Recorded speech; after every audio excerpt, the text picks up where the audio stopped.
வணக்கம் நண்பர்களே. இன்னைக்கு நம்ம ஒரு சின்ன டிப்ஸ் பார்க்கலாம். இப்போ நம்ம பொழுதன்னைக்கு வேலை செய்கிறோம், ப்ளவுஸ் எல்லாமே அடித்து முடிச்சுட்டு சாயங்காலம் நைட்டு வேலை முடிஞ்ச உடனே சாயங்காலம் இனிமேல் வேலை செய்ய போகிறதில்ல அப்படின்னு நினைக்கிறப்ப நம்ம அடுத்த நாள் தானே காலையில் நம்ம வேலை செய்வோம்.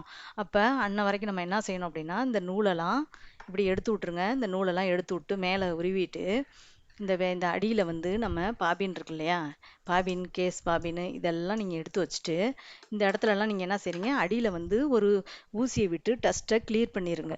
பெரிய ஊசி இருக்கு இல்லையா, அந்த பெரிய ஊசியை வச்சு இது மாதிரி வச்சு டஸ்ட்டையும் க்ளீன் பண்ணிடுங்க. நைட்டுக்கு வேலை எடுத்து வைக்க போகிறேன். இப்படி டஸ்ட்டை மட்டும் கீழே மட்டும் இப்போ எடுத்து இப்படி தொடச்சிட்றோம்.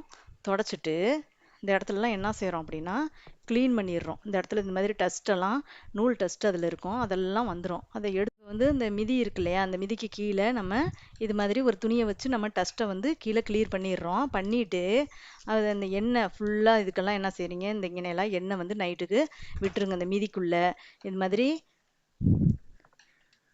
இப்படி உலக்கைய எடுத்து விட்டு இந்த உலக்கையிலலாம் எண்ணெய் விட்டுட்டு கீழே மிதியிலலாம் எண்ணெய் விட்டுட்டு இந்த இந்த எடை சந்து இருக்கு இல்லையா, இதுக்குள்ளே எல்லாம் எண்ணெய் விட்டுருங்க. எண்ணெய் விட்டு வச்சுட்டு நைட்டுக்கு வச்சுருங்க. அதே மாதிரி கத்திரி இருக்கு இல்லையா, கத்திரியை நல்லா எண்ணெய் தடவி வச்சிடணும். நைட்டுக்கு எல்லாம் எண்ணெய் தடவி கத்திரியும் வேலை முடிஞ்ச உடனேயும் எண்ணெய் தடவி வச்சிடணும்.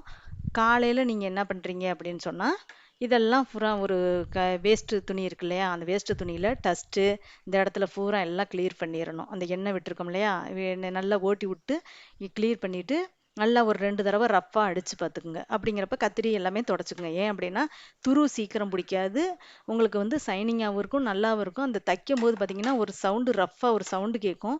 அந்த சவுண்டும் உங்களுக்கு இருக்காது. அடுத்த நாள் காலையில் இந்த எண்ணெயெல்லாம் துடைக்கும் போது கீழே இன்னொரு தடவை நம்ம அந்த கேஸுக்கு மேலே அந்த மிதிக்கு கீழே ஒரு இந்த ஊசி பெரிய ஊசி இருக்குல்ல, அந்த ஊசியை விட்டு நல்லா கிளியர் பண்ணிட்டீங்கன்னா நீட்டாக உங்களுக்கு சுத்தமாயிரும். தைக்கும் போது உங்களுக்கு இந்த சவுண்டு கேட்காம நல்லா இருக்கும். சைனிங்காக தைக்கிற மாதிரி இருக்கும். சவுண்ட் இல்லாமல் நல்லா இருக்கும். தைக்கவும் உங்களுக்கு நல்லா இந்த இருக்கும். வீடியோ பிடிச்சிருந்துச்சுன்னா லைக் அண்ட் சப்ஸ்கிரைப் பண்ணிக்கோங்க.